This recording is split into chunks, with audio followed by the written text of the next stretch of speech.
We've got some fresh new young talent doing some things that I know you haven't heard before. 1, 2, 3, listen. You got to have the why, and we know our why. So you don't need to reinvent the wheel. Yep. Millions and millions of people have done this already. You can get help. You can get a roadmap. You can save a lot of time, money, and frustration.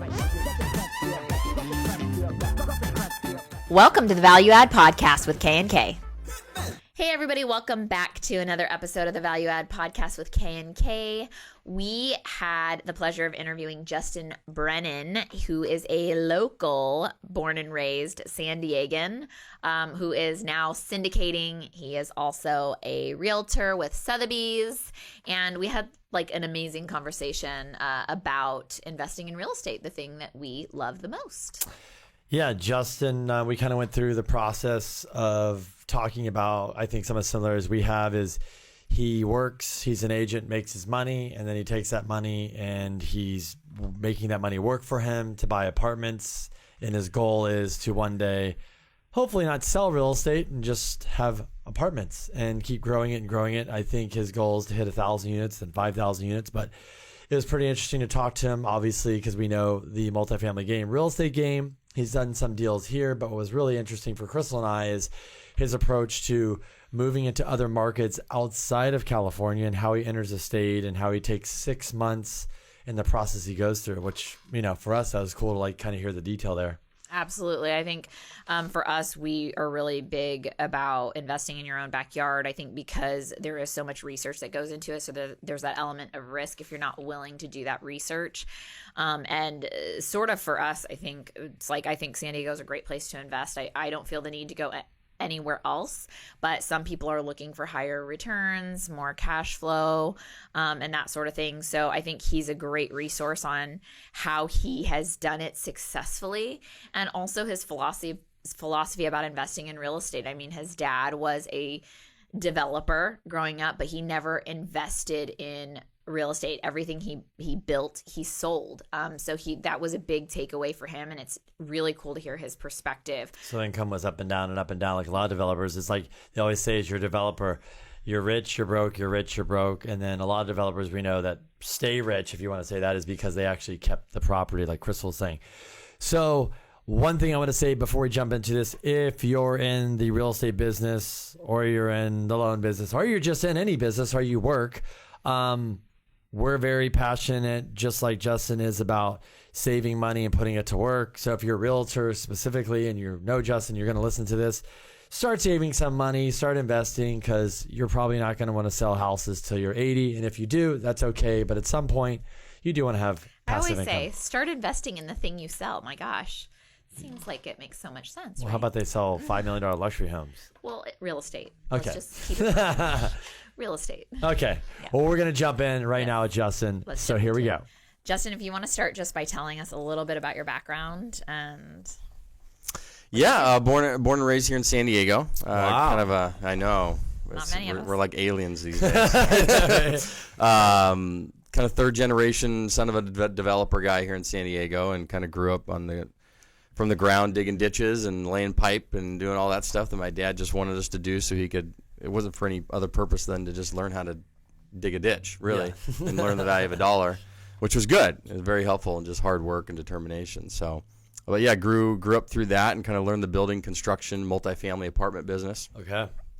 Throughout San Diego, Southern California, and really the financial crisis was a big change, I think, for a lot of people. It hammered. I mean, it hit everybody, including our family. But from that, and helping my dad consolidate his businesses at that time, because he was in development and construction, in Southern Riverside at that time. Oh, gosh. Boom. Yeah. Yeah. So there's a decline. There's another decline. Well, no, I will never forget this. I'm not kidding you. So it was April 8th, 2008, around 9:30 in the morning, and he got a call from Royal Bank of Canada, which was our lender on a construction project. And we were under construction for 327 townhomes that were being graded right off the 215. And they called and they said, hey, Mr. Brennan, blah, blah, blah. Just want to let you know we're shutting down your construction loan. And my dad's like, what? And they're like, I thought I heard you. Yeah. Say, He's like, what? And they're like, yeah, we're shutting down your construction loan. And he's like, well, you guys can't do that. We have a loan. He's like, no, we're going to shut it down. If you want to do anything, just sue us. And that was basically the end of the conversation. Wow. And then, of course, the markets were. They knew. Yeah, they're going. They already 100 miles an hour south. So, needless to say, that changed a lot of things. But I always say, greatness is born in bad moments, right? Sure. So, it actually allowed then at that point, after consolidating businesses with them, I became an asset manager for a third-party asset management firm here in San Diego called Atlas REO. Okay. And they handled a lot of the major banking institutions' foreclosures at that time.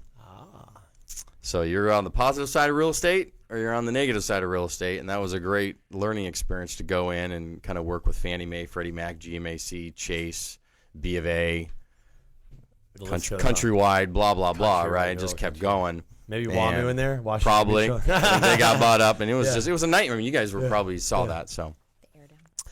But yeah, I mean, and then kind of saw that translate into short sales from the REO business and jumped out in the broker business and been doing that ever since 2010. Okay. And then I mimicked that with the building construction apartment stuff that I've been doing over the last several years. So I'm kind of wearing two hats. So you're selling real estate? Mm-hmm. Where do you sell? Mostly coastal, San Diego, along La Jolla, Pacific Beach, Point Loma, a little bit into Del Mar and coastal San Diego. Primarily, it's kind of specialty. And but being born and raised in San Diego, I'm pretty comfortable with most markets. Mm-hmm. And then we buy, develop, own rehab apartments. Here in San Diego as well as outside of California. Primarily right now, outside of California. Are you doing outside? Yeah. Where are you guys focusing? We went into Missouri and Kansas City of all places, if you can believe that. Wow. I would have never thought that until I actually went to Kansas City and saw how much of an emerging market it is. And what's happening with all the jobs, the growth, the university systems, redevelopment, all that stuff is there. It's booming. And then we're going into Texas and San Antonio. Maybe Austin, Fort Worth. We'll see how those markets are at. I mean, they're kind of getting a little bit too overpriced there, but we'll see. But San Antonio and then Tucson. And that's kind of the three markets we're focused outside of California at the moment. Were you just primarily here in San Diego then when things were a little bit cheaper? Yes. We bought most of our apartments in 2010, 11, 12, up to 14, and we stopped buying in 14. Wow. Okay. And then we just cash flow them all pretty nicely right now. You've gotten a lot of appreciation. Yeah, a lot of appreciation. Just you and your family? Or me and my business partner. So Christopher Poley, and then myself. We started the company out of grad school back in 2007, 8. And didn't really do anything for the first couple of years of it until 2010, and then started buying then. So like syndicating? Yeah. Okay. Yeah. What kind of deals do you have? We started just with our own money, and then it that runs out kind of quick. Yeah, that runs out. They're like, oh, well, maybe we need to bring in some investors. So we started pooling investor money to buy some more deals. And then we do new construction as well. So we've done a couple ground-up deals in Point Loma. Wow. And then we're entitling about a 19 or 20-unit deal in East County, San Diego right now. Is it all multifamily, not for sale? Yeah, all for rent stuff. Cool. All for rent for right now. The condo market isn't quite there. Did you are you in that space because your dad and what you learned, or just more on your own? Yeah, it was a great learning experience because my dad he built apartments, but he never held them. Ugh. And are you like, Dad? Well, now, because I mean, God bless him for helping put me through school, which taught me a lot of great things on the financial side of things, because he would also make a ton of money, but then would lose a ton of money, and his net worth and income would literally mimic the real estate cycles for the last 40 years. It's great, but talk about we're going on trips. Life's bad, we're not going here. But then you're sitting there going like, how do you sleep at night? When you get, because it's very stressful. So I sat there going, well, how do you counter this? And the one common denominator I've seen in a lot of extremely wealthy people that I've paid attention to over time is the liquidity of residual rental income properties. Mm-hmm. And that can come in apartments, retail, anything. Absolutely. Just rental income type assets. Yeah. So that was my next question. Why multifamily? It's what I know best. Okay. I mean, it's what I went to school for. I mean, I know it. I mean, I literally, I kid you not, like I wake up in the morning, I'm like, cash on cash returns, NOI, like operating expenses, that's like literally wake up doing it. So I know it inside now. So that's why I'm comfortable with it. Are you guys self-managing or? Locally, we are. We have our own property management company locally, but outside, no. We have professional companies running it. How many units you have locally? 20. Okay. It's currently, well, it's actually technically going to be 40, but that's local. Because we sold some as well. Yeah. So we had them, and then we sold them recently, so we could cashed out a little bit to take it outside of California. Yep. And then we started buying. We just, we're about 200 2 or 3 different properties last year, about 100 units. And then now we're in a point where we're going to probably start getting into the 80 to 100 unit type acquisitions, because we've kind of graduated in from the 2 to 4 unit space into the 5 to 10 unit space into the 30 unit space. And then now we're getting into, okay, we're ready. We kind of have the operations down pretty well. We can get into that next stage. So how do you guys do your market research too to determine what new markets you're going to go into? Online, a lot of it, through, you're looking at job growth in certain markets. You're looking at median income in certain markets. You're looking at development in those markets in terms of what does the general plan for the city or the county have planned forward. Light rail systems, mass transit, university systems. We love university Amazon systems. Join. Yeah, Amazon, right? No, But that's why we liked Kansas City, right? There's literally 41 between, public municipal colleges, large university systems surrounding that metropolitan Kansas City area. Wow. There's 9 Fortune 500 companies. There's a massive redevelopment sector going on. If you actually went there, you'd be like, it reminds you of downtown San Diego in 2004 and 5. Okay. Like just kind of getting started. You're And I'm seeing sure things the going price per up. door is a lot cheaper. Oh, because we just bought one last year that's a C property. We're going to turn into a B at $56,000 a door. Wow. We bought another one at $83,000 a door. And we're going to turn them into $110,000, $120,000, $1,000 door properties within the next few years. But that's what is available there versus here in San Diego. It's like, you're buying at a 3 cap. Now it seems, or 4 cap. What kind of tenants are you? Are you regentrifying to tenant base and things like that? In some, yes, but you'd be surprised. There's a good tenant base. The median income is good. It definitely is allowing the growth of rents at that 2 to 3% level for sure. And because of the university systems, the job growth, all that's there, it's allowing kind of wages to creep up and then rents to kind of follow it. Yeah. What are you kind of doing to add value to the properties? What's your kind of focus on? Yeah, usually you're going in. Like one of the buildings we bought it was a kind of a C plus B minus already. Okay. And we're just doing washer dryers in the units, rehabbing the kitchens and bathrooms, and that's it. Everything else is pretty nicely remodeled. And washer that allows dryers, that's a lot. It does. It's a huge ticket. So we'll get a couple $100 a month on that, just that alone. And then I think people stay longer. Like we had Alan Evan on the podcast too, and he was talking about that. And that he was my professor. I believe it. love Oh him. my gosh. Yeah. It's so funny. He is a professor, Yeah. let alone. Yeah. He is. Sure. But he was right. He had a really good point about putting laundry in the units too. Like your tenants are going to stay longer. Everybody ideally wants laundry in their unit, but it's one of the things I think a lot of rehabbers don't do. Right.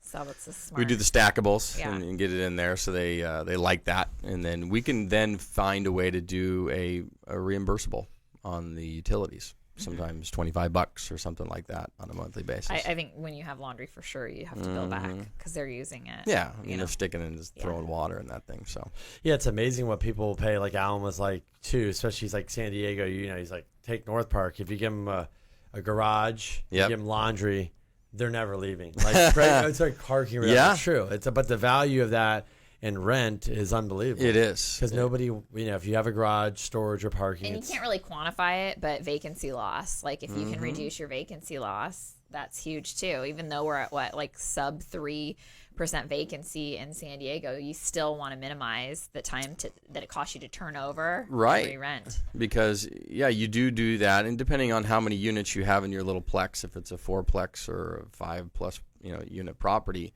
it's that turnover, like you said, but then it's the time lost, and then it could be a 60-day turnaround from tenant moving out, fixing it up, getting it back on the market. Okay, now you find a tenant. They need a 30-day notice before then they can move in. So you may have a 60-day loss of rent. Yep. So.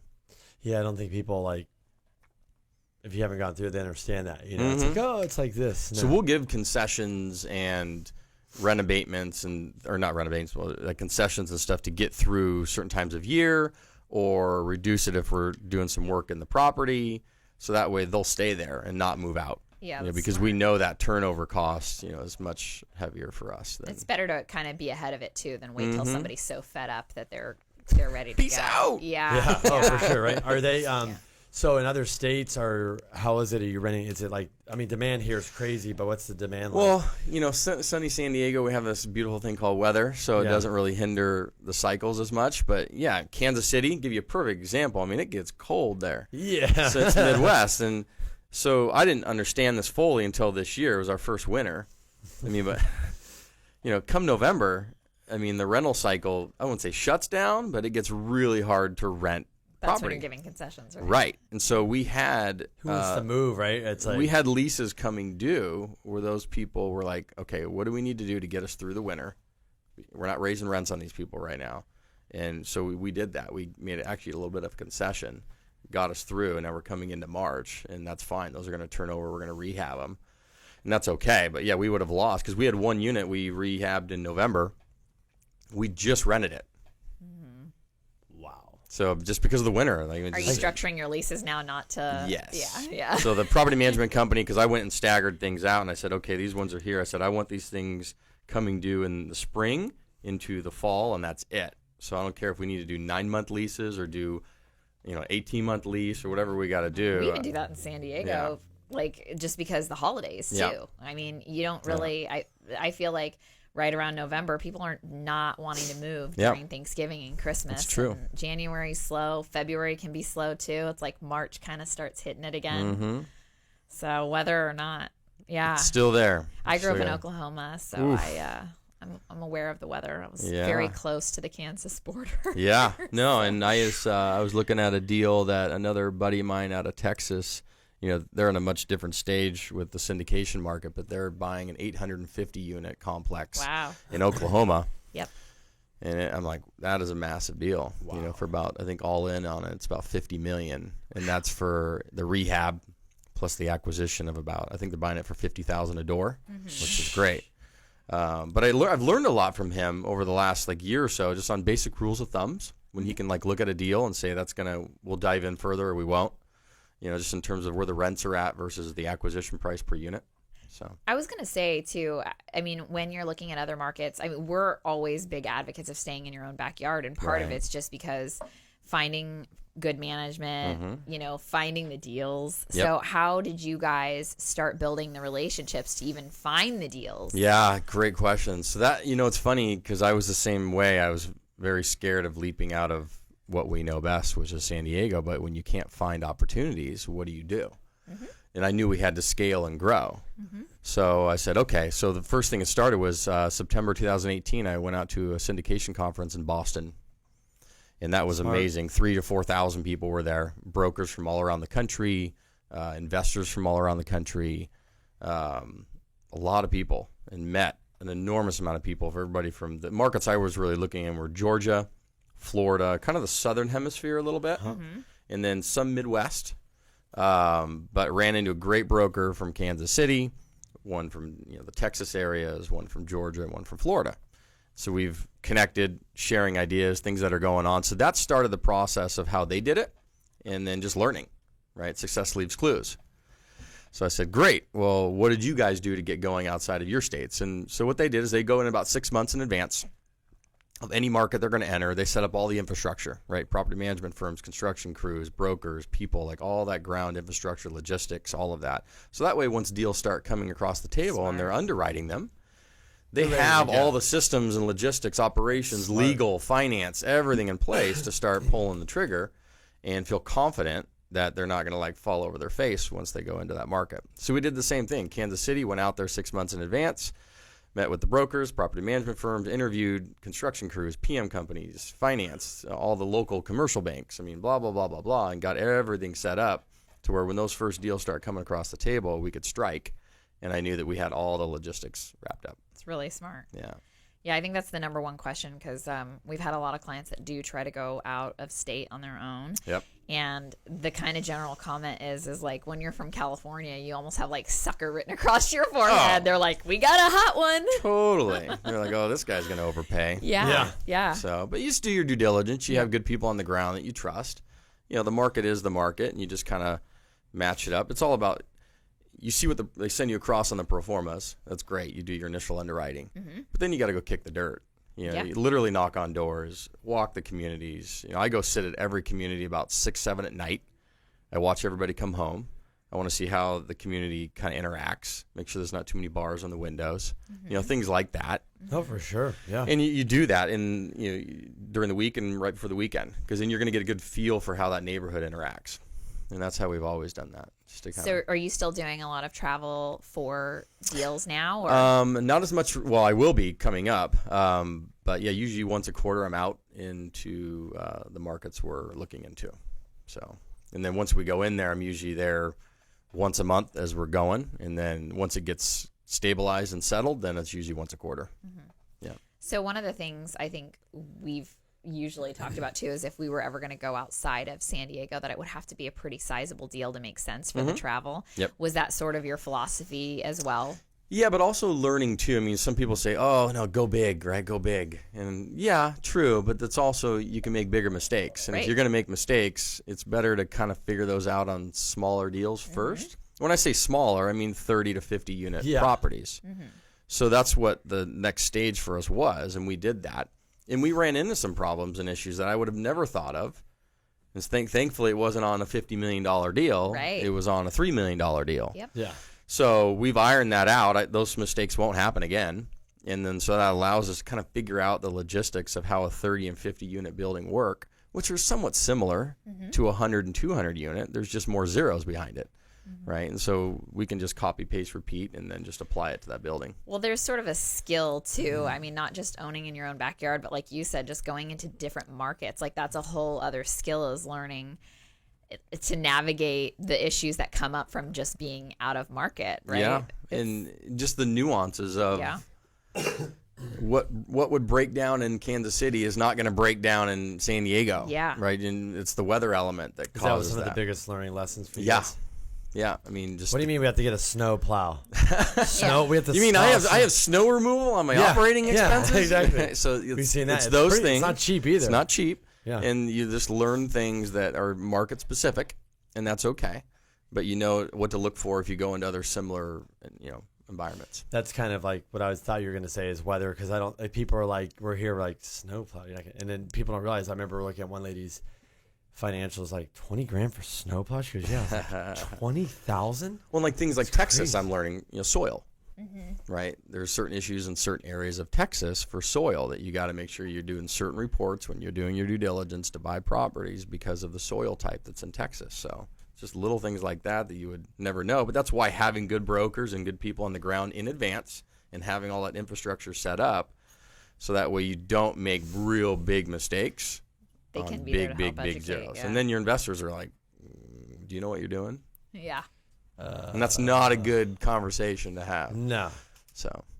Yeah, it's funny. A lot of people that I know to go in Texas that are from here selling, they have to like partner up with a syndicator in Texas or whatever just to get in, to get deals accepted, or even because they're like, I don't even know anything, because it is scary going to another market, especially if you have to trade and you're buying a big deal like you said. Yeah, and I'm sure you guys all know who Grant Cardone is. Yeah, he has his own philosophy and methods and stuff. But one thing you can pick away from him is his process for how he looks at deals, acquires deals, and how he goes into the markets. And he'll go in and get the top one or two brokers. He says, I'm going to work with the best, and he'll go in, and because of those relationships, he can get deals done.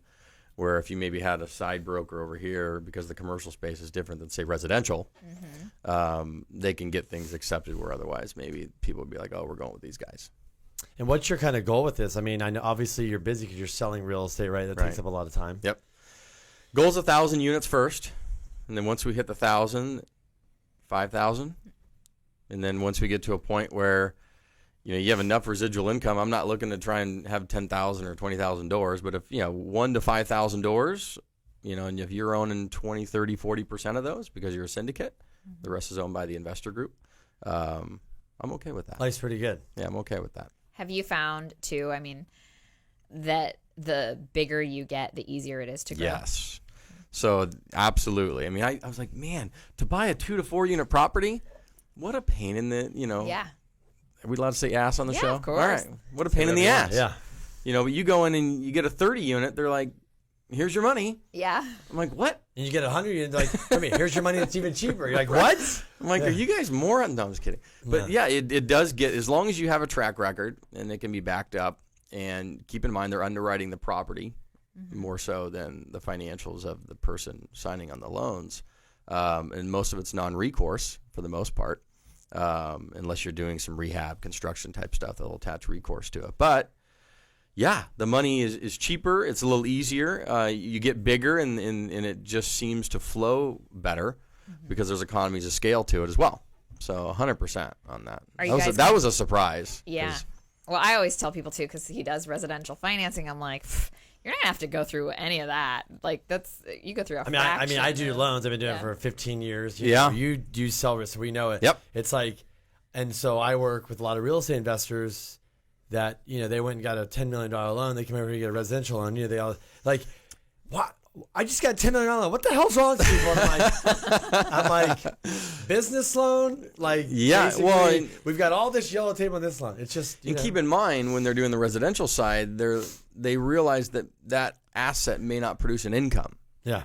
So it's looked at much differently than a business asset that is producing an income that they can leverage. Yeah. And that's how they get repaid. Because if you're not going to pay me, the property's going to pay me. Exactly, right? So I don't really care about you as much. I care about the property, because if you don't perform, no problem. Property's ours. We'll take it. Literally, the biggest thing I think people don't understand about residential, you said, is the biggest holdup. The biggest thing is it's why we went through the whole collapse, and what really the government cares about is like, do you have the ability to repay this payment every month? And it's like you said, if there's no cash flow, you don't have a job, you don't have this. How am I supposed to leverage it? Sell the loan? Where's my leverage? How's Fannie Mae? But if you have over here, I got this big apartment building. They're like, if you die, they're still gonna pay. People are still renting, exactly, and they're still gonna pay it. And that was one of the greatest learning experiences for me, is understanding that I was saying out there is people, they live in one of two places. Well, in most cases, right? They rent or they own, right? You rent or you own, and more people rent than own. And so if you're not going to go buy and sell and flip houses, that's one method, then go own properties that produce a cash flow. And then you're allowed to ride through the recessions a little easier than, the buy and sell, which my dad did. And so I got to watch it, like, hands down, like, because he did single family subdivisions, he did multifamily subdivisions, he did condo subdivisions, but they were always build, sell, which was great, big pops, but you get caught in the market, party's over. And you see that, and I learn, and I'm like, well, I don't like that. And one deal can kind of take you down too. So that's the right. hard. If you're over leveraged, like the financial crisis was in 2008 and 9. I mean, it was so violent and so fast that just about every developer I knew was getting wiped out. Mm-hmm. Yeah, and that's what people don't realize, I think, and we always talk about it. Is people are like, oh, should I refinance now? Should I get cash? And I said, screw the rate, screw this. They're lending money. Yeah. You forget that if things are great, but if they go bad, people might just be like, yeah, we're just not going to lend money right now. And you understand, like, they might call you and say, cool, you can sue me if you want. We're not going to give you any more money. Right. You want to fight us? Go ahead. If you have that much money. When they realize how violent things are going, they're like, you don't have the capital to probably sue us, so let's have some fun. Yeah, and I think people forget, like, that's why I tell people, if you can lock in and do it, do it. Like, what are you waiting for? Question for you is, it's funny because, real estate agent, you're doing this because you want the cash flow. Mm-hmm. We're in an industry that's like up and down. Right. So you sit here, we came out of 2008, real estate agents crash. Yep. They went into short sales, REOs, whatever. Yeah. Now they're all doing good, making money. And so because you're in there, are you being like an influence on people to see, like, hey, instead of just spending all your money, which they're always good at, or are you I mean, it's funny, they've been through it, but like, I don't see people really learning. Like, I think even you're like, you watched your dad, which is amazing, and you're like, I like how you made money, but the problem is like Robert Kiyosaki said, is you made money, you didn't keep it, but better at the money you keep is not making money. Right. And you guys know the cash flow quadrants. You talk about Robert Kiyosaki. So that, I wish I would have learned. I can't believe I didn't learn that until about 2 years ago. I wish I would have learned it in like the financial crisis, because I would feel like I would have been much further along understanding, the E, the S, the B, and the I quadrants, and how it all interacts, and how ultimately most of us are sitting in the E and I quadrants, and we need to get to the B and the I. That's the only way to financial freedom, right? Is B and the I, and the sooner you do it in life, the sooner you get to enjoy free time. So that's ultimately kind of kicked me in the butt once I was like, well, we need to hurry up, because I'm 40. I don't want to wait till I'm 65 or 70 to retire, right? I want that like in the next 10 years. Right. The only way that's going to happen is to accelerate it and get into the B and the I as fast as we can to generate the cash flow, So that way I can say bye-bye to the S quadrant, which is what I am as a realtor, and hello to the B and the I quadrant, if that makes sense. Oh, no, it's just... And you pay the most taxes, too, on those quadrants. Like, that's the other thing for us to kind of talk about is how to move over to that, too, is, like, the taxes that you pay, too. Because you get rewarded for giving people homes or creating jobs. Like, those are the things you get rewarded for. You don't get rewarded for being on that Well, unless you have an side. S-Corp. I mean, so I said, hey, I'm not going to be a Schedule C or whatever they call it. Right. I went ahead and set up an S-Corp to run all the commissions through. So that way I get to run it just like a business would and have the benefits of, write-offs that would be part of business expenses. So that's the one thing they teach new real estate agents, though, too. And even for me, when I first got started doing financing, it's like the people who are training you, they tell you, like, yeah, go buy the nice car. Go buy the house, because they need to make sure you need that commission every month. Sure. All the time. You got to feed the hamster wheel. Yeah. And look, it's the residential sales business is an incredible business. It really is. It's an opportunity for people to make a great income, great career, but you have to have an exit strategy. Yes. And or I think you see people that are still working, and you're like, why? It's because they have this lifestyle, and they're like, I'm not going to bring it down, and they just keep it going. Well, keep in mind, there are people that just love that for sure. Kind of like they're just sales, like they love it, like it's addictive, right? And so for them, they'll do it till they're dead because that's what they love, and that's awesome. But for me, the residential sales business is not something I absolutely wake up first thing in the morning and I'm like, yay! Like, I get to go like drive buyers and sellers around.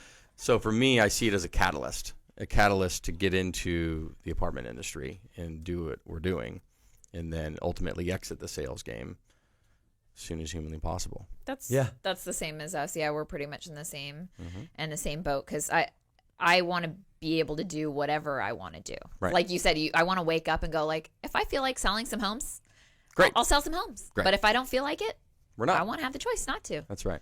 Yeah. And that's those choices, and the money gives you those choices. Yes. See, money says, does money buy happiness? No, but it buys choices. Yeah. And the choices you make can buy happiness, right? Because you can travel, right? You can spend time with your kids. You can have memories and moments, experiences. That's happiness. Or you can go buy a car and a dress and go to Vegas and party in nightclubs. Yeah. And that is like short term, but it doesn't bring the ultimate happiness. Right. Yeah, and I think people forget that's the big thing, where a lot of this content we do is about investing, buying real estate. Like you just said, it's like getting into the other quadrant over here. It's the B and the I. And people don't even, until you really understand what this means from like a tax standpoint and what you can do, if you don't understand it, then it's kind of like you're not going to get addicted to it, because, and we actually use Wealthability, Tom Wheelwright, under for CPA. We switched over. Yeah. Which he's really smart. That's where obviously Robert got it from, was the whole thing. Interesting. Yeah, Tom Wheelwright wrote him out and said, this is how it is. Robert's like, oh, well, you need to be over here, and this is why. Yeah, once I literally learned that whole quadrant thing 2 years ago, and I'm like, wait, it was an epiphany. I was like, so that's how it works? And I'm sitting here going, I should have known that maybe 8 years ago. It would have been great if I would have seen this. It would have accelerated things, but it is what it is. Yeah, and like you were saying is I think, things are good when they go bad. I think a lot of people that bought all this crap that they really didn't need, they're going to be like, when it's slow and they're struggling and they got to get through the 2 years or whatever it is, that's where you're like, yeah, if you had some residual income to get you through, like look how many agents went into property management last cycle. Like, I got to make money. And now I'm a property manager all of a sudden. All of a sudden you're like, wait a minute, I thought you were selling real estate. Well, now I'm managing these 50 properties for these people I know, because I got to pay bills. Yep. And so I just think when people understand that model, but you got to go there. You got to be willing to try it. And I mean, if you're in like the position I'm in, where I'm selling real estate to pay the bills, but then as Gary Vee would call it, you got a side hustle. Yeah. Yep. Right, and that's where the apartment game comes in. So my 9 to 5 is selling real estate. My 6 to 10 p.m. at night is apartments. Yep. Right. And that's just the way it has to be until this income overtakes this income. Right. And we're not too far away. But it's a transition. It takes time, and you better be ready to hustle. So is your goal to always syndicate, or what's? Yes. I mean, when you say syndicate, what's interesting, what I learned is that syndicate, anytime you raise money from anybody, legally it's a syndication. Right. It's just a question of how big it is. Yes. But yes, I do see myself getting more full-time into the syndication business, but we like to own our investments, not just, I mean, it drives me crazy, some of the syndicators that don't put any money into the deals. They get paid acquisition fees and all these fees, and they have no skin in the game. And I'm like, how did you convince somebody to give you their money to go buy this apartment building, and you guys have no skin in the game? That's a hamster wheel too, though. I mean, like, they need those acquisition fees, and they have to find deals. And like in a market, like if you're still in San Diego and you're a syndicator trying to find deals, I've looked at that like, how are you? Not going to happen. Yeah, you have to go outside of California, and then you need to work on the ownership side, so you have that distribution, right, the cash flow, because that's how you build that, and keep the leverage low and keep the expenses low, and just kind of. So are you a long-term holder? Is that sort of your philosophy? Yes. So you guys, how are you finding investors? Up till now, it's been friends, family, network, people close to us. Awesome. And kind of building that, right? And as investors see the results, obviously they tell other investors. And most of our investors are people that would otherwise have their money sitting in a mutual fund, right? Very conservative type investment vehicle. They're like, great, I'm earning 8% over here. Why don't I go earn 8 to 10 to 15% over here in a real estate asset that produces cash flow and it's safe in a way, right? And you get a K1 that shows 0 when you made 30,000. Because we do cost segregation. Are you familiar with that? Yeah. Okay, so we do cost segregation on all our buildings, so that way we get to accelerate the depreciation for our investors. So they literally are making money but getting like losses, if that makes sense. Yeah, so. you know about the bonus depreciation, right? The 100% bonus. So No. Well, that's what Trump did, and a lot of people don't understand. So if Are you talking about the opportunity zone? No. Oh. So if you bought a building, so let's say we have cash, we go buy a building. Yeah. You do the cost seg on it, and they come back, and let's say, hey, we can do this over that. But if you're an active real estate investor, if that's what you're classifying in your tax returns, you can wipe it that first year. Really? Oh, yeah. Ooh, that's good. So I don't know how that works. And for that syndicate. applies to some W-2 income, like up to $250,000. I want to so- say, Yeah. and So- it Interesting. applies to So it's not just real estate. Tom Wheels, earnings. right? It's like, let me give you an example, right? He's like, you've got a doctor. I'm making $1 million, W-2, whatever over here a year, out of his corp, W-2, 500,000, gets the K1. And he's got his wife over here that's Mrs. I'm buying multifamily because Right. this is common. So they go buy this $4 million building, and then he goes, gets a sag, and all of a sudden he's like, hey, we can wipe, it's $1 million you're going to depreciate over Right. this. So they call Tom, go, cool, we can do the 100%. So he just wipes 500,000. So his income went 0, paid no tax. So he goes, then you can go buy again. So a lot of these big guys, nobody's really paying attention. A lot of the big guys that are buying real estate right now, Right. their cash flow, they're like, cool, so I can just buy, stack that bonus. And if I don't use it, just kick it next year, right? Loss carry forward. And think about how much buying power that is. So I just, the taxes keep going and going and going. That's interesting. This is in law until 2017. 2026, I think. Oh, yeah. Oh. It started Yeah. in 2017, and now it's in, Yeah. That was a Trump cool. thing. So Yeah. your way, we see that, and that's what the other thing is. The other thing, which we always tell people, which or maybe don't know, is obviously you probably do, but you buy the building or you go exchange in, put a lot down, rehab it, and you're like, hey, we can just, we got a lot of equity, rates are good, let's just do a cash out refi, pay back some investors. And I tell people that's tax-free money. Yep. And people are like, what do you mean? I'm like, yes, you could exchange into the building. Yep. Maybe you wait a year to do some rehab, call Crystal, hey, Crystal, I put $5 million, it's worth, $1 million more, cool, what can I get? Give me max leverage on it, do an IO payment, I'm going to go buy another building, and that's tax-free. People go, what? Again, that's how you build wealth, another way. That's you right. get it, yeah. Yeah.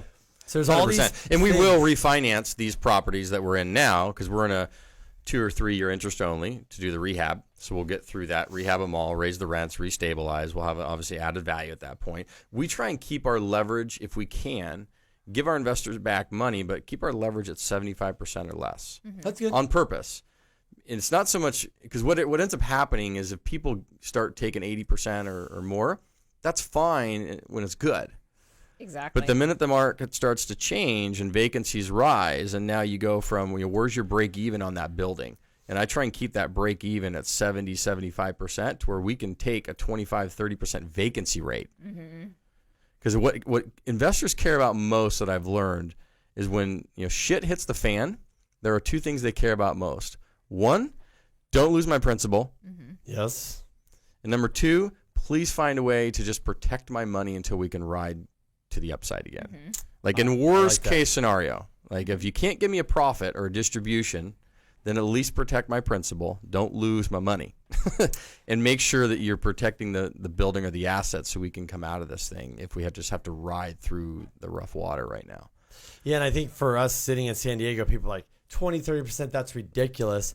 But I'm like, but if you go back to the last recession, that wasn't ridiculous because it happened. Because it happened in Arizona. I know it happened for. Because what happens in those, what happened in the last time, and what happens, what people don't understand, because this very wealthy guy that owns about 4,000 doors, he said, Justin, what does vacancy mean to you?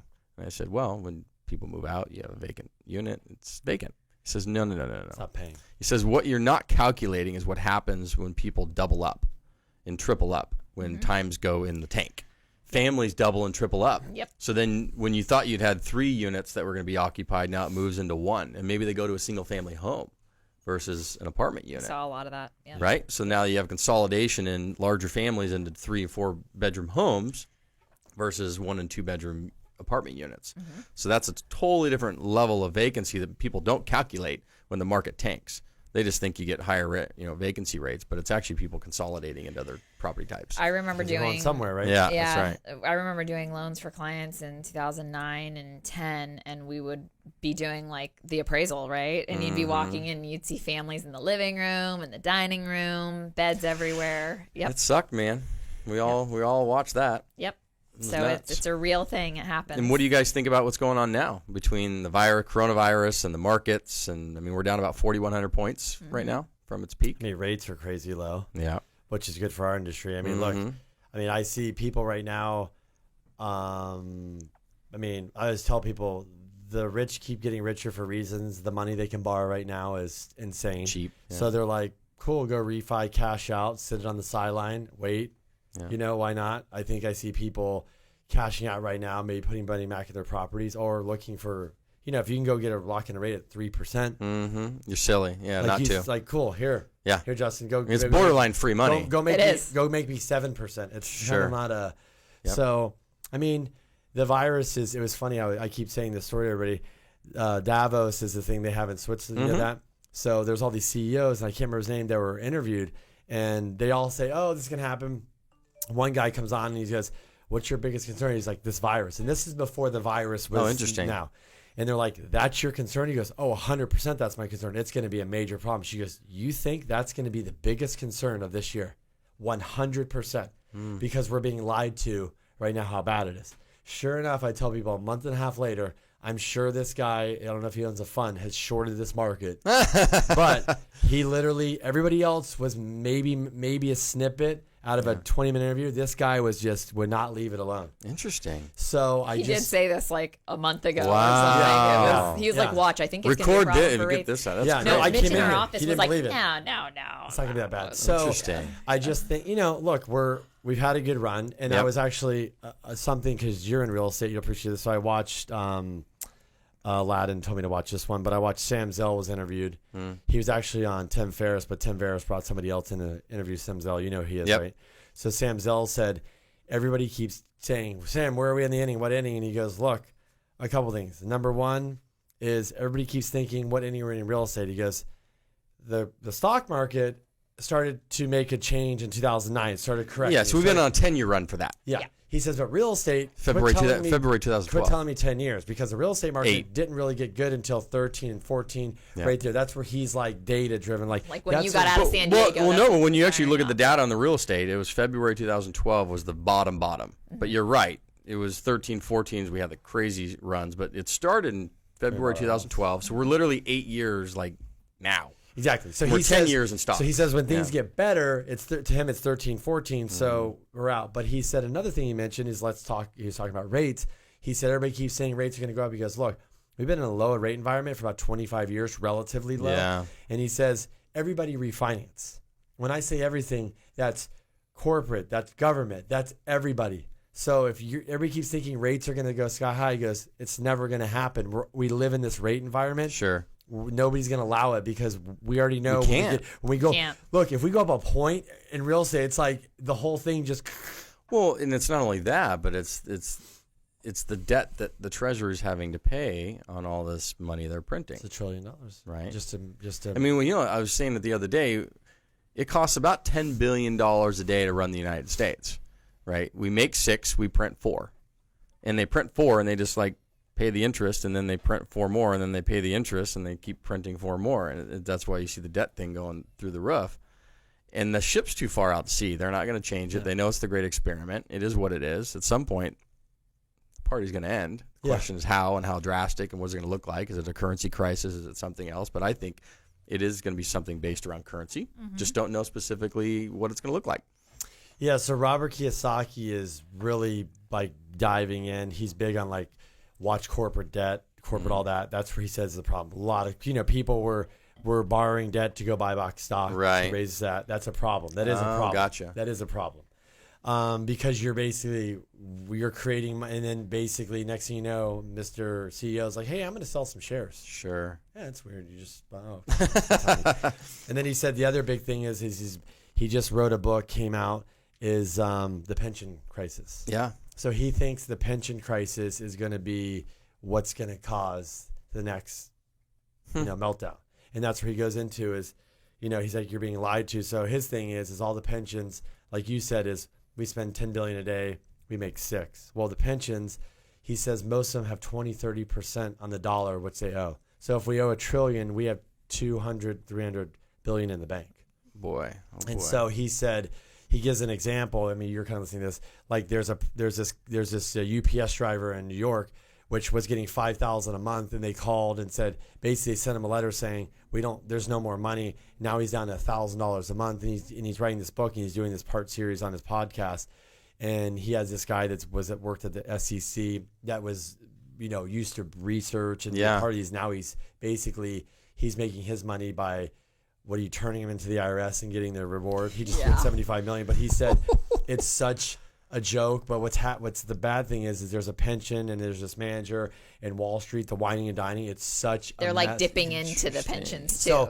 So Robert says, I always go back. I said Social Security was created in 1936-7, and I'm like you start looking like I want to go back and research why this stuff was created. So Social Security was created because you and I went through the recession and we're old, we can't work. So I'm only getting $2,000 a month. Like, we're going to give you a little bit of money to help you in retirement. This is only a temporary thing. Sure. And politicians said, no, we're going to make this a retirement full time. Permanent. So now we're $1 trillion a year. Yep. Just on that. And then you said the debt's $1 trillion a year and we don't make enough. So I think when you add all this stuff up, it's rough. I think we that's why I think people look at pensions and all this, and that's why we like the real estate game, and that's why a lot of these guys are saying, look, there's all this stuff, but you have a asset, you own it, you can touch it, you can feel it, you're in control of it. Your money's not in a pension where that's what people said is go ask about your pension, go ask what's in it, how much is in it. Right. When you ask the questions, you're going to be scared because and it's scary. We said in moments of suffering, greatness is born. There's always opportunity. That's what they're saying. And even though markets, sure, we'll have adjustments. Right now, we're technically under a correction, right, until we hit 20%. And then it'll be considered a bear market. But we're correction right now. We'll see where it goes. I don't think it'll get over that 20%, but I may be wrong.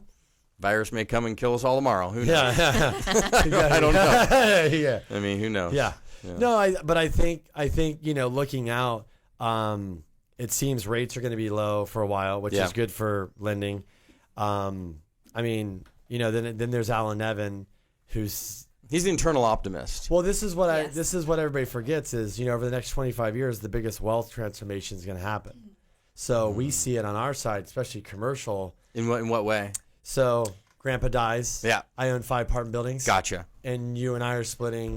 Great. We get $1 million each cash flow. Because the baby boomers you're talking about. Yes, I would agree with that. And then some of them, like Alan says, some of them are going to do good and some are going to sell and spend every damn penny of it. And choices. It's going to help. Good choices, bad choices. Yeah. And then you have technology, which is creating a lot of opportunity, I think things are every technology is looking at every industry. How can we change it? Whether it's good or bad, or it's fake or BS. Yep. We were talking about stuff off camera. There's the WeWork model. Yep. Which it's a good model, but when you get the wrong kind of money behind it, and it's for the wrong reason, just pumping, it becomes a problem. And a lot of technology is really going into the real estate space too, because I think residential's got a lot of great technology, but if you start looking at multifamily and things, you're starting to see some technology coming into our space, but not much. So to touch on that real quick, I think it was the C conference. There's a big conference in Coronado every year where all the top CEOs from the major companies come for residential real estate. Okay. So last year, Redfin, Zillow, Compass, Sotheby's, all of them, right? They're all there. And at that time I was with Harcourts. The CEO of Harcourts went. And what they talked about there is, everybody doesn't really like Redfin or Zillow. But the CEOs got up on stage and they said, listen, this is what we're doing. They literally told everybody how they're going to try and screw everybody. Shoot, right? Just I remember straight. seeing that. And they've said what they're trying to do is automate the offer process and automate the transactional process, right? And the minute they can do that, then the value of the buyer's agent will go first. So what will happen is all the downward pressure on the buy side fee of 2.5% is going to go to 1%. Mm-hmm. So the buyer's agent will find themselves out of the market pretty quickly. It'll be listing agents left. Mm-hmm. And then they're going to automate. So that's the offer process. Because if I don't need an agent anymore to go see a property anymore, right, and I don't need it really to offer anymore because I can just go online and make it through the offer process because they're bringing title companies, insurance companies, escrow companies into their ecosystem. Yep. So legally, they figured it all out. Financing, they figured it out. Title, all that stuff, they figured it out to automate that offer process. And then the transaction. So now we go from offer to transaction, escrow. And how do we automate that legally, financially, so it actually makes sense to alleviate all the parties involved or minimize the need for a full-blown, full-time listing agent or a full-time, full-blown buyer's agent. So therefore, we can take that 5 or 6% fee and squeeze it down out of the marketplace. So the buyer's agents will go first. Listing agents will still remain, but I think that fee is going to squeeze. Over the next 5, 6, 10 years, I think the next cycle is going to see that because they're getting ready. They're working on it. They have AI technology, all kinds of stuff. And they're buying a lot of homes and everything. Rehabbing. They're losing money on it, but they can afford to. They're testing. That's testing. right. It's all testing. They're trying to figure out ways to automate the offer and transaction process in real estate, residential real estate. And the minute they're getting good at it, and it's going to get better. So if I don't be a buyer's agent, so any agents watching, get out of being a buyer's agent. I always tell people, listing is as lures, right? List or don't last, listings are lures. Buyer's agents will find themselves out of the marketplace, in my opinion, in the next 10 years. Wow. That's wild. Unfortunately, just by fees. Yeah. Because rather than seeing 2.5 on the MLS now, right, it'll go to 2. And then it's already seeing a little bit of that, and you'll see 1.5, right? Because they don't need you anymore. That's automated, right? So they don't need the buyer's agent. Now, some people would say, oh, well, we're in California. You need dual representation, right? You can't have dual agency. I totally agree with that. What happens, the listing brokerage is going to have an associate on the team that will represent the buyer. So you'll technically have dual agency, but it'll be at an arm's length, right? No different than 2 agents at Sotheby's or 2 agents at, Coldwell Banker or whatever. Same idea, but then it's on a team. It's not on a separate buyer's agent getting a separate 2.5%. Right. It'll be hey, that buyer's agent's getting 1%. The total fee's 3.5 versus 5 or 6. So, do you think if that happens, if you're an agent, you have a listing, and because of technology and marketing and the brand building, that you might be listing that buyers might just come right to you then? It's happening now. Yeah, why didn't you buy it? Just call you. Yep, it's happening now. It's already starting to happen now. Because they're technology, I can find the house. That's right. It just came up. I got the email. Call you. I want to put an offer. I know you're my agent. You're my agent. Let's go. But then you have the buyers who want to feel like they have somebody representing them that does not represent the seller. So you got to deal with that aspect. And so that'll take some time to work that out. Before it's full-fledged, hey, I'm just going to listing agent. Because they still don't trust the listing agent. They're oh, you're well, they're you're for the seller. Yeah, you're not going to help me. Yeah. Even though legally we have a fiduciary duty, they don't care about that. So. And it is tough going direct because it happens, there's certain brokerages in multifamily who really try to double end everything. And it becomes a problem. We're seeing because of rent control.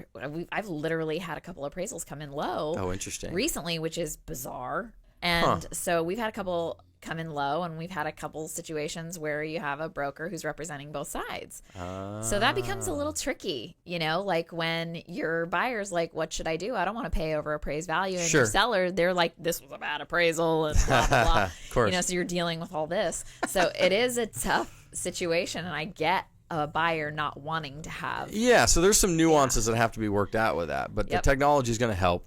Downward pressure on the fee, which you're starting to see that, which is, if you look at the last cycle crisis that had happened, all the 1%ers came into the market around the 11th hour. It's happening now. Yep. You notice it? Yep. Right? All the 1%ers are coming in, the home lights and the, Yep. not to help you sell, they're still here, but, you got all the guys doing the 1%ers, right? And you got listing fees of 1% by Redfin and so forth. So all that's pressure. It's usually at the end of a cycle that starts to happen. I remember it happening last cycle. Yeah, I remember. It's funny, Ryan Serhan. I pay ones and help you sell and sell you states. And Ryan Serhan was on stage and I saw a snippet and they said, "What do you think about this?" He says, "Yeah, we're probably in the market because soon as the market dips, they're gone, and you can't get a hold of that agent after 5 because they've got to go. It's over. Right? They're bankrupt. So Correct. he goes, that's the problem. The niche is in the over $1 million price point. So the agents, in my opinion, that will last and really have a niche, because under $1 million, there's so much kind of automation in data. Data and easy to comp, easy to show, easy to and you market. can streamline it too. Bigger buyer pool, like all these things that are in that price point under $1 million in San Diego, right? At least the California market.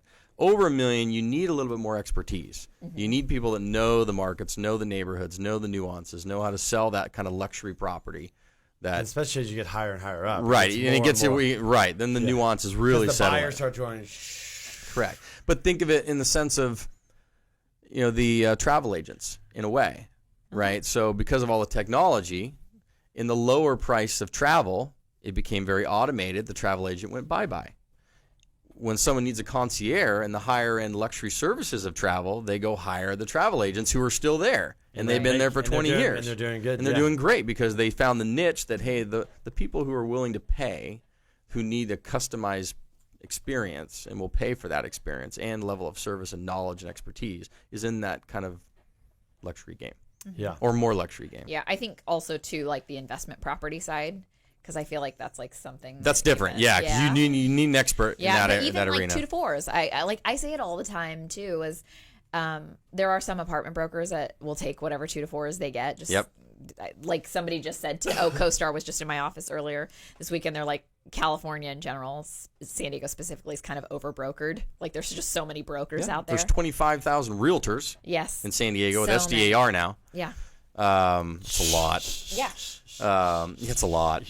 So well, you only have about 44,000 transactions in 2019. So how many of those agents really know how to underwrite and analyze, a 2 to 4 unit investment Not many.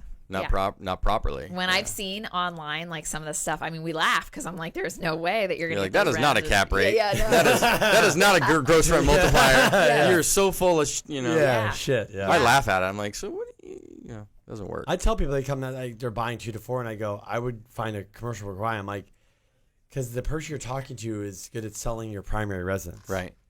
But they don't understand. They've never even owned or like you want to have a conversation with this is.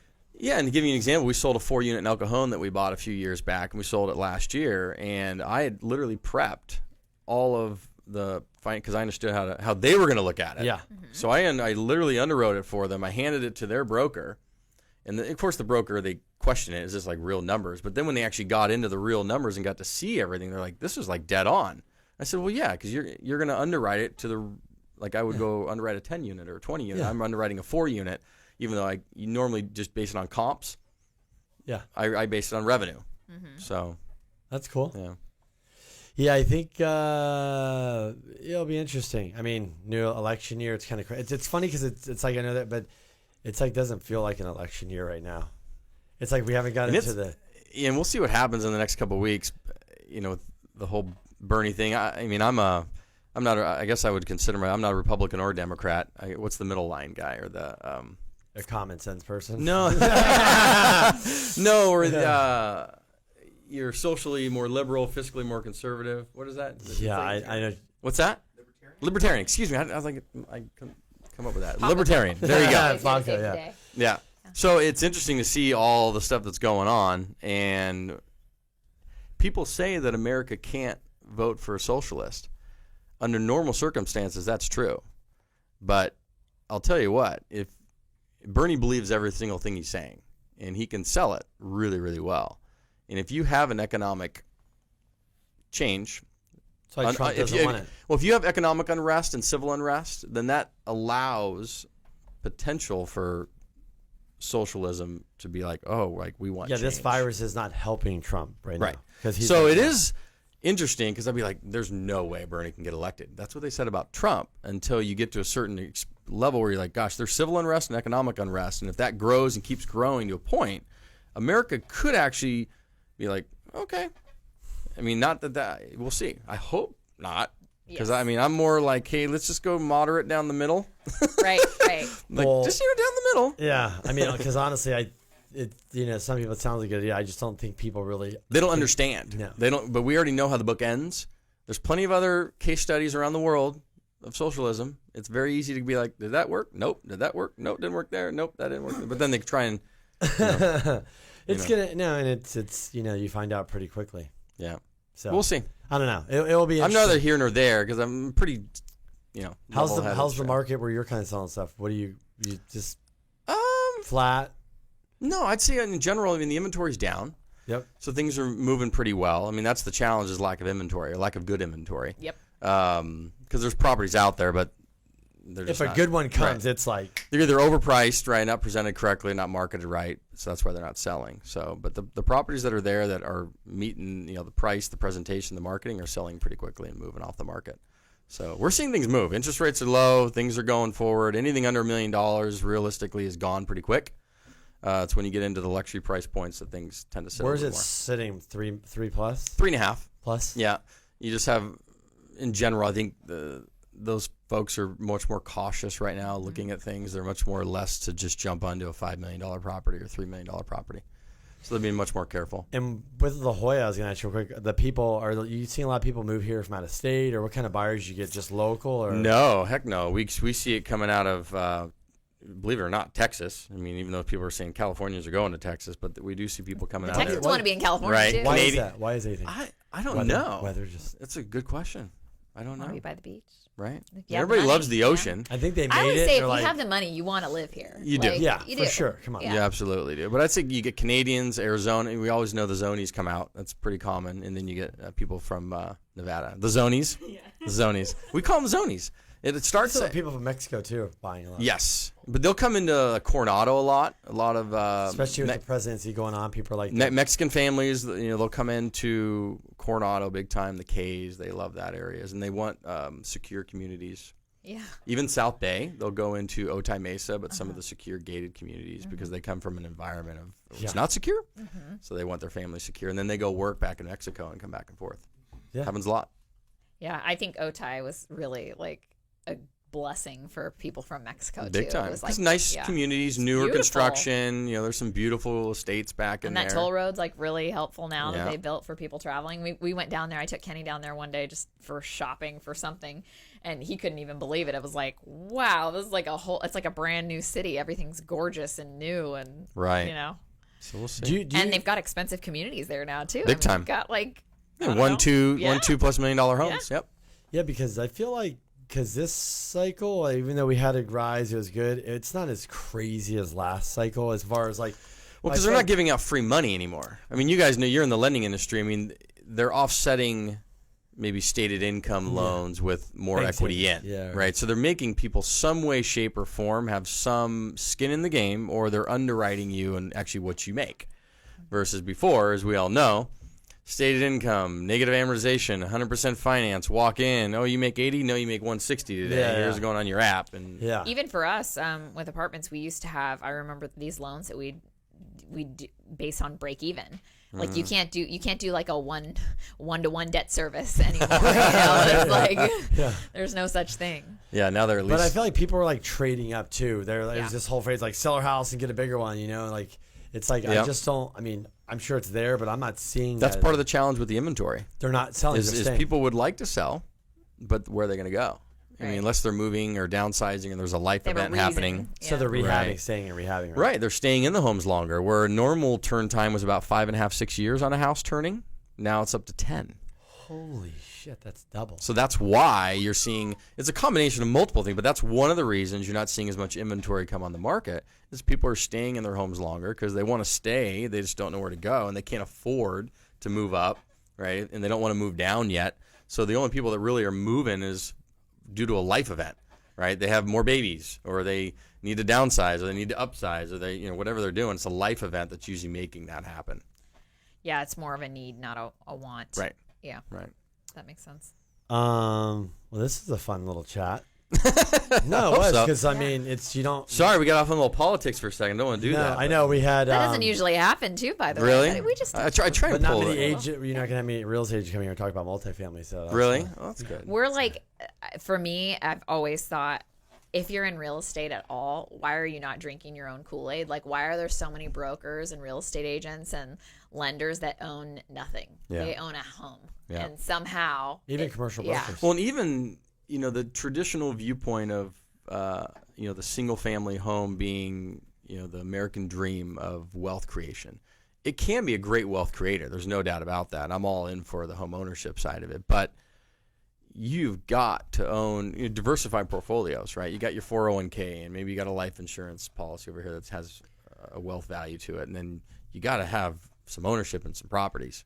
Well, I mean, for us, Something, I yeah. think one of like our guy who helps us with some marketing, he always says like the thing that I find so unbelievable about you guys, me and my wife, is that you guys don't own a home. And it's like, for us, we were like, we need to invest and Yep. have assets that pay us first to get to, like you said, we have Sure. a goal, you get to a certain level, and then you're like, I'll buy the house because guess what? Now I have assets that pay for this house. That's right. And so That's hard. even though I want to own a home and I want to have one that's my own and it can be a good wealth creator, Sure. the multifamily's better.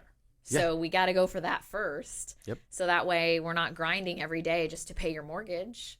Yep. Let your tenants pay your mortgage. Well, it depends. Which quadrant are you in? Right. Right. If you're in the E quadrant where you have that W-2 and that's a safe environment for you to be in, then it's fine.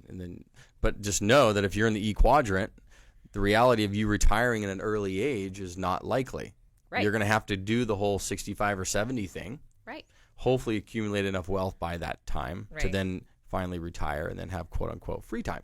But if you're trying to accelerate that ability to have the free time earlier in your life, you have to get into the B or you have to get into the I or both. That's the only way. Once I understood that from Robert Kiyosaki, I was like, so that's the only way it happens, like sooner in life? No other way. He's like, yeah, it's the only way it happens sooner in life. Is you have to be in one of these two quadrants. Otherwise, you're going to be in the E or the S until you're dead. And that was the big thing, too, that they were talking about on that podcast about the pensions, is also the average amount of money that people have in their 401k is insanely low. It's like $62,000 on average. So it's like some of these people are going to be working until they die, basically, because Yeah, is that because of the tank and they haven't gotten back, or is that because a lot of people they're not saving? You're saying, gotcha. Yeah, well, people because don't. costs of expenses are so high, Yeah. they can only put in so much. they need And that also, money. we live in a world where you're a click away from a TV, a phone. I mean, whatever you want. Sure. Right? It's easy to get stuff. What does Gary Vee say? Stop buying stupid shit. Yes. Stop buying stupid shit you don't need to You don't impress need- people that don't care about I you. don't or care something. about it. Yeah. It's- Yeah. I don't know if you watch that guy a lot. I went to his 4D. I went to his that guy yeah. cracks me up, man. It's kind of what Impersonates. started Kenny on the social media kick. I found him, and I started listening to podcasts. Kenny was not a technology guy whatsoever, Right. and I'm like, Kenny, you gotta listen to this guy. He's kind of a lunatic like you. Like you gotta listen to him. So He's a straight that got shooter. him. I Yeah. mean, you want no BS. That's Oh, no. clearly you no want BS. in your face. Yeah. Like He's your the man. guy. And I think he's kind of the first person you start with if you're not listening to social media or anything. You kind of start at Gary Vee. Yep. Because like we were even saying, just with social media, his big push is just do it. Like Yep. just do it. Like just give everything away and just do it. And that's very true. And But refreshing, then- too. It is, yeah. And so you just do it, but then after that, you do it for a while, and you're like, okay, now I need a strategy. You know, I just And that's did what it. we're on to now. I threw it that's out what we're there. on. So we do. I mean, our business and the investments, but we're putting a lot of time into building the brand and doing that. So Yeah. that's kind of like the next phase of it all. But Well, you cultivate your subscriber base and your following. Yeah. Right. And then you have to find a way at some point to monetize that. Right. So it's just quick. At what stage does that start to happen? Yeah. But you have to grow it. It's like giving away a free app, right? You give the free app, you give the trial. At some point, you're going to have the user database where you're like, okay, we have to monetize this now Right. and move to the next stage. Yeah. Right. Yeah. So- And the podcast has been fun. Like we've Yeah. had a lot of fun doing Keep this. doing it. I Yeah. hope you guys keep doing it. Yeah. Well, it's No, funny we because a will. lot of people will ask us. We've had a lot of people come in here and go like, well, but do you get business from it? Yeah. Well, how do you track that? No, you don't track it. You It's- don't. Yeah, it's really you tough don't. probably on the ROI side to say like, yeah, we get this, but But if you love it and it's Who helping get the cares? word out there, Yeah, and great, it's just like, it's like Gary said, or anybody now, I get it. It's like people have heard enough of us on this or in content. They know who you are. Yep. So if they want to work with you, like I want to work with somebody like that, they know what you do, who you are, so they can find you easy. In your competition, like you're an agent, they do this. But if you're an agent that doesn't have anything, they're going to go, well, this guy has 20 videos about who he is. I feel you have nothing. I'm just going to go with him because I feel this. That's what Gary said. I feel this Like, I connection. know And people do business with people they like and trust. Yes. It's very simple, especially in the service industry. Yes. It's, do I like you? Do I trust you? Great. Okay, let's do some Especially business. selling your multi-million-dollar house Right. for a good, it's like, you know what the hell you're doing. Yeah. That's right. Yeah, it's a big ticket on all that stuff. So, So where can everybody find you? Google. Just Google Justin Brennan. I hope I pop up everywhere. We do videos. We got, you do. I yeah. checked. So You pop right up. all right. Yeah, there you go. We won on that You're like one. a key search term Are we? already. Really? Like I come in the Like the if you automatic. start typing, Justin, It like does Justin Bieber, doesn't it? Don't lie. Well, he's definitely not beating the he's Biebs yet. definitely one or two ahead of you, but I'll give him that. Yeah. I'll give him that. I really liked it when I was right underneath Justin Timberlake. I was like, now I'm Oh, really yeah, making it. That's awesome.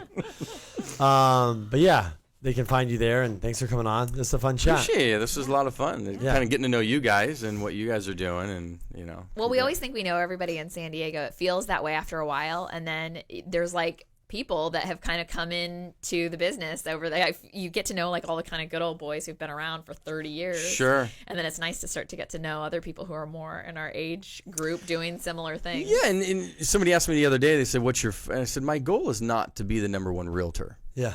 I said, if I wanted to be the number one, I could just, because I know Seth O'Byrne, I know them all. I mean, we're all there, but it's like, do you want it? I know how much time and energy that takes, and if I do that 100%, there's no way I can do the apartment stuff. You literally And have if my the exit same strategy is here, then I'm going to give really good attention here because that's important. But you gotta, We're literally Yeah. have the same conversation. We have that It's conversation like, all the time. and I realize that people is when they're all in and they're just, all in and crushing it, they literally don't have any time for this. And I get it. But hopefully. and then they stay in the S quadrant. They do. And it's hard to get out of that S quadrant Yep. once you get going and the money's there and all And the things are there. Especially if you build, get a nice house and lifestyle that you keep feeding. Now the lifestyle went up here, and you got to feed the machine. Yep. So And then they got to stay at number one. yeah, So unless they like strike it big or win the lotto. Honestly, though, a lot of those people, like Kenny has said, even like if he wanted to be a top LO, it's like they have these big teams and everything, but you're like this, you're handcuffed to your business. You don't have time to take a minute to breathe, to think about it. well, and find out what your passion is. Yeah. At the end of the day, follow the passion. The money will find it. Yeah. It will. You got to go. I think we kind of share the similar passion. Thank you guys for Thanks for having me. coming Thank you. A lot of fun. Yes. All right.